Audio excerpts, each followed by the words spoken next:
He was once a thug from around the way. Eazy! As a toddler, you really have to know him and to love him.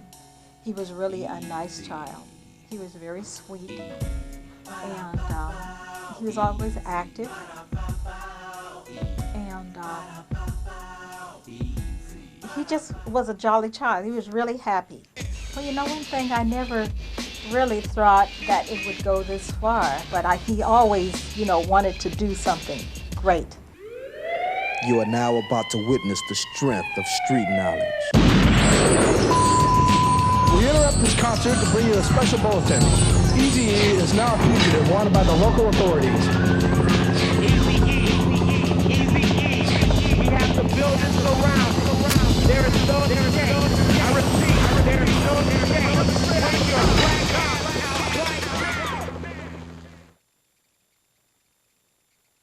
Me and Eazy grew up in the same neighborhood and what have you. Because he was out doing this thing, he was on the street hustling and what have you. I was DJing, trying to make my money doing that. Well, I met Eazy. When I first met him, I think I met him in front of my house. He was with Dre.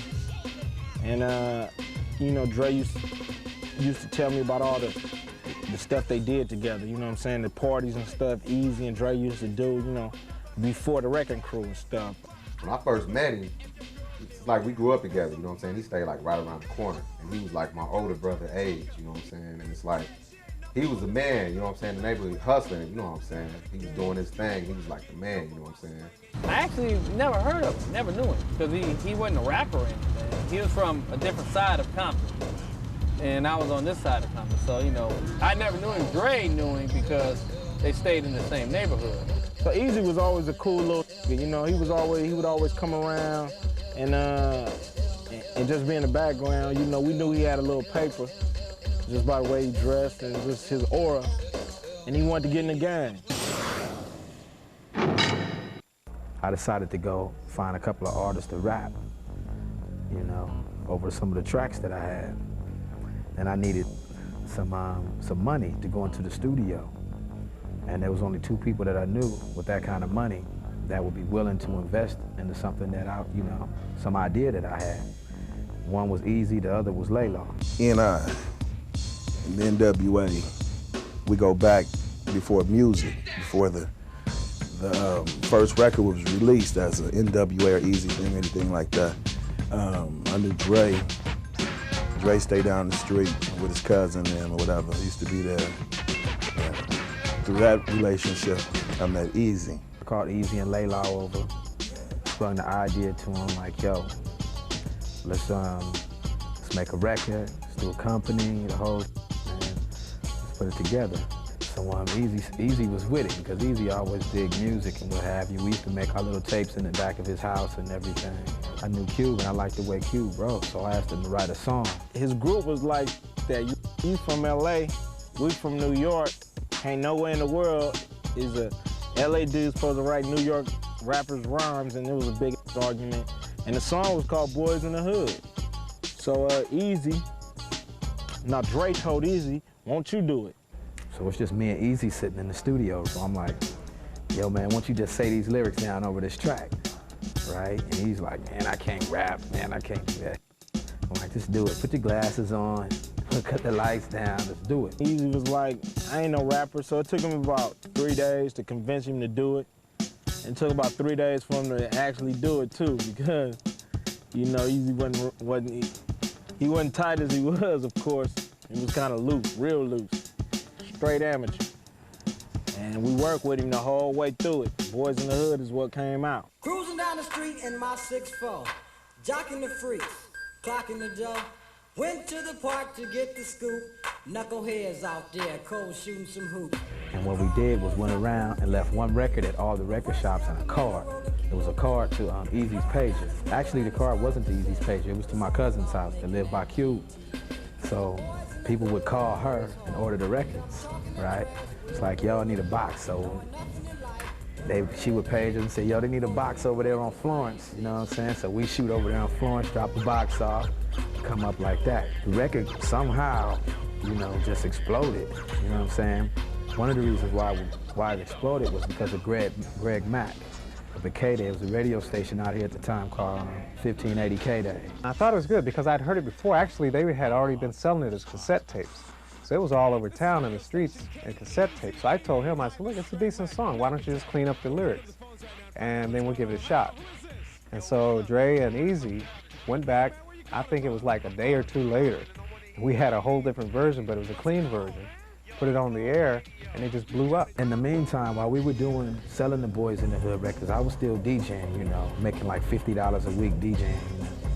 So when me and Cube used to hook up in the garage, and we would practice a routine, a show. What we would do was just take like the hit song that was out at the time and make it dirty. That's what gave us our style, you know, performing at clubs like Dudos and stuff like that. We would take songs and flip them around like Roxanne, Roxanne, we made it Diane, Diane. And that's what kind of like, you know, snowballed into this gangster rap style, doing little stuff on the side and seeing the people's reaction to it. From there, we got on a tour with Hammer and Salt and Pepper and Heavy D. Exploded from there. So we decided to form the group NWA. Dre told me, he said, well, let's go out and do these shows with my buddy Eric. And I said, all right, no problem. So I met him and stuff. It was cool. And we started doing shows, and then everything else was history. Yo, what you gotta do? Got to get stupid. Got to get stupid. Got to get stupid. Oh! What you gotta do, eh? Got to get stupid.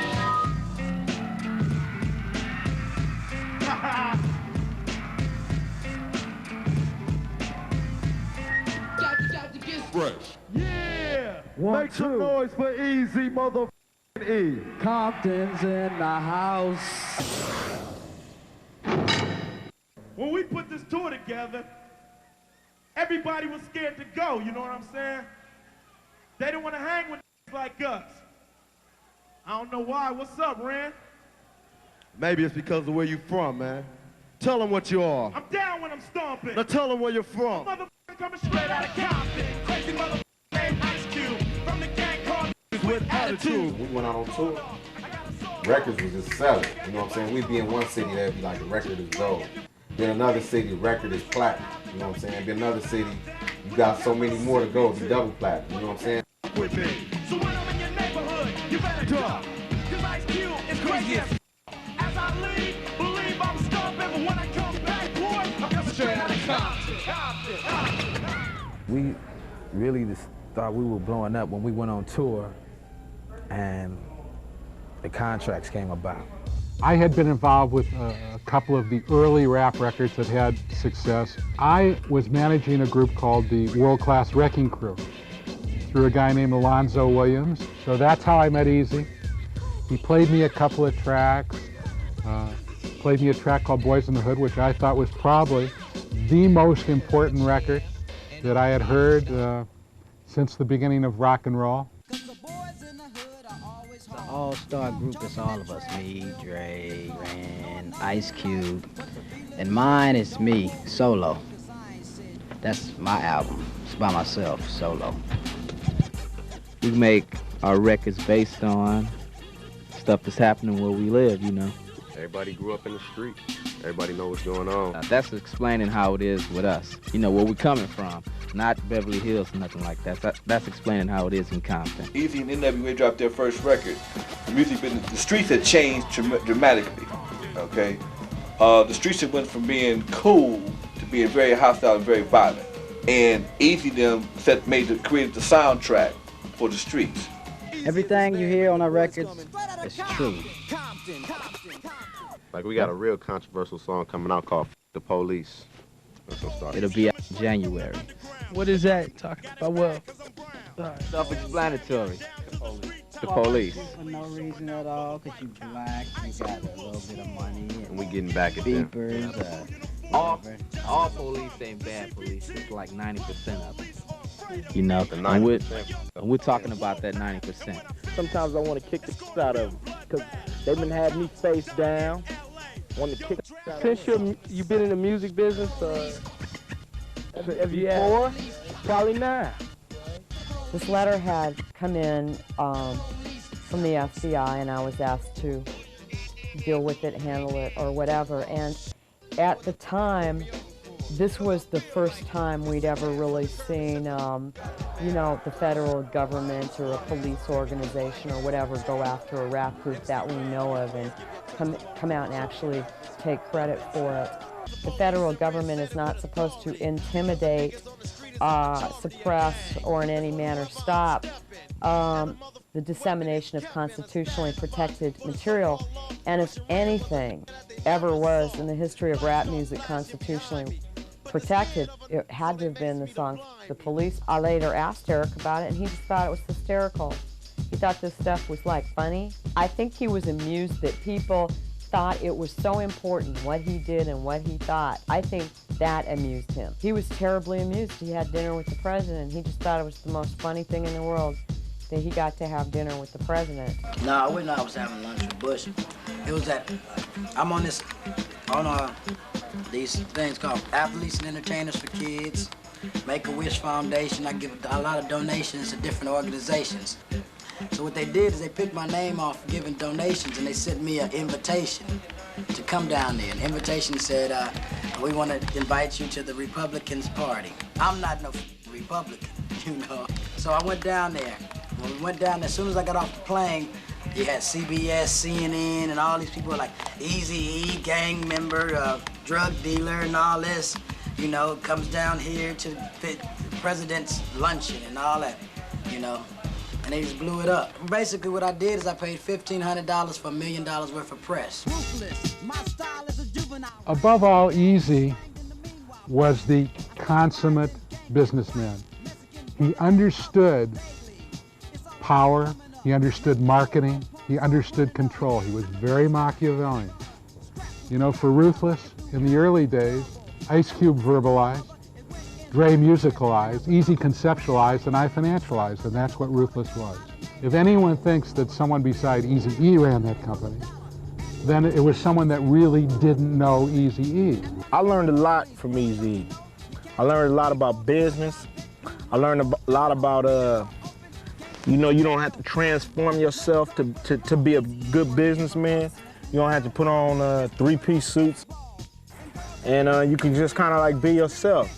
You could be young, hungry, and successful, you know, and I mean, that's what I learned from him, you know, and I still use some of the things that I learned from his business, you know, practices to this day. Eazy had a concept, or the concept evolved at Ruthless, which I thought was a terrific concept. We took all the best people, they worked on a record, we finished the record, we put the record out, and we started on the next record. So we did Straight Outta Compton, we did Eazy Does It. When we're done with that, we did Michelet's record, we did DOC's record. So you had the single most talented person in the history of rap music, Andre Young, doing the producing. And you know, we had all the best guys doing the writing, Doc and Cube and Eazy. And I'll tell you something, only later on, after Dre left, did we get away from those principles that made us so successful. We met back in 1990 originally. Just based off an image, I thought he would be kind of disrespectful and not really have too much to talk about, and that we wouldn't have anything in common. And I was impressed in terms of he did have stuff to talk about. He was more soft-spoken and was a lot different than what I expected. He was the opposite. Eazy was like a child himself when he was around the children. And it was really neat to see how his eyes would light up and to see his compassion and his tenderness when he was working with a child who perhaps was catastrophically ill, or another child who was homeless or abandoned, and the interaction. The thing that struck me was that he obviously did this because he really loved doing it. I think that was one of the things that I admired most, is that he was really interested in doing it because he wanted to. The biggest thing that people thought about Eazy-E was they thought he was just rough, tough, you know, didn't care about nothing. He probably was one of the nicest people you ever would have known if you known him for real. Not as Eazy, but as Eric Wright. He has this hard image to uphold, but in terms of that, there's two sides to everybody. There's good and bad, there's hard and soft. So he was a well-rounded person. It wasn't just this hardcore, I don't give a F about anything. It was, you know, there's a person. A hardcore rapper who celebrates sex, crime, and violence in his music is in a hospital tonight with AIDS. He says he has no idea how he got the fatal disease. You know, like a month and a half before he got sick, and I'm kind of thinking New York is where he got sick because what happened, I was in the club. The club was called The Tunnel. That's near the river. Man, it was so cold. I'd never been that cold in my life, and the cabs wasn't stopping for no. So I stood outside for about 20 minutes, man, till my eyeballs was freezing. I went inside. He took off walking by himself, and I just know that's where he got sick. I thought it was a serious problem then the first time when he went to the hospital, but then shortly thereafter when he wasn't getting better, maybe about a week later, and we went back and they started running a lot of tests, and definitely when I got the call with the diagnosis, that's when I knew it was serious. I went to the hospital and I went into Eric's room and I think Tamika was in, and Eric wanted to talk to me. He said, "Mom, I have something to tell you." And I said, "Well, tell me then." He said, the doctor said I had something like Magic Johnson have, I'm sorry. And I said, "You mean to tell me?" And then he said, "AIDS." Well, I heard it as a rumor from, from my homeboy's mother who works up there. About a week later, all these, people kept saying stuff, but it was still a rumor, still felt like a rumor. His assistant called me, and I went to school with her, so we know each other, and she just told me the real. When the diagnosis was given and took place with the doctor, there were conversations between myself and him and his family of how to approach it, and due to the fact that he was in the limelight in terms of the public eye, other than just being Eric Wright at home or, that's my buddy, there are young people, older people, people that look to him as fans, kind of like, what are you doing, what's going on, good, bad, whatever, that something needed to be released, something needed to be said. I'm not saying this because I'm looking for a soft cushion wherever I'm heading. I just feel that I got thousands and thousands of young fans that have to learn about what's real when it comes to AIDS.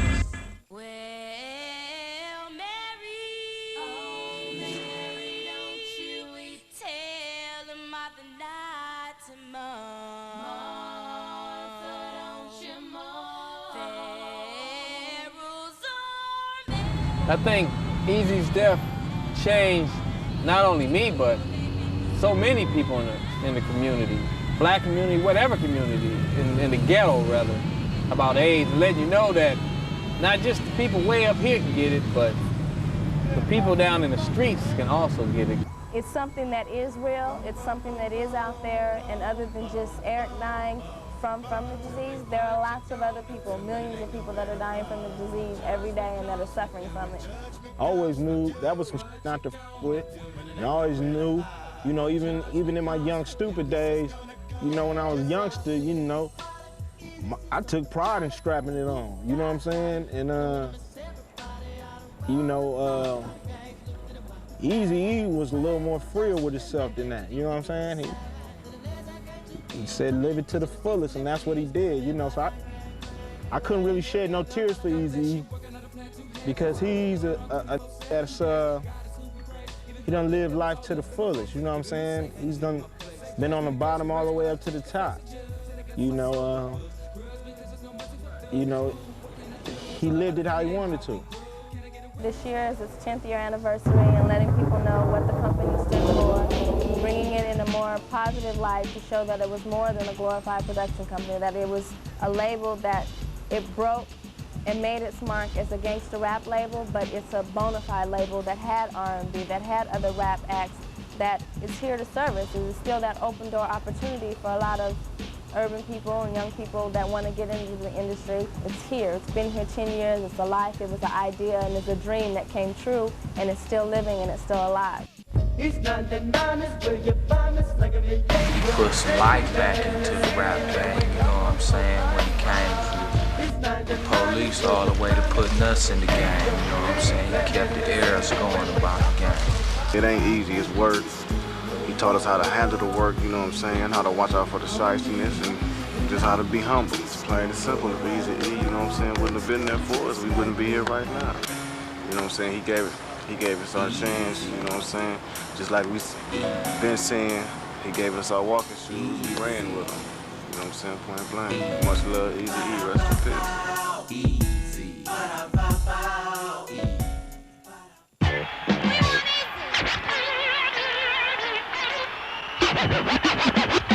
Clap your hands, everybody, clap your hands.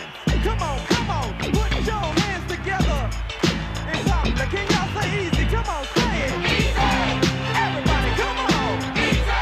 Who's y'all come to see? Easy. A little louder, come on. Easy. Get those hands in the air. Easy. Come on, say it. Easy. A little louder, come on. Easy. Come, John.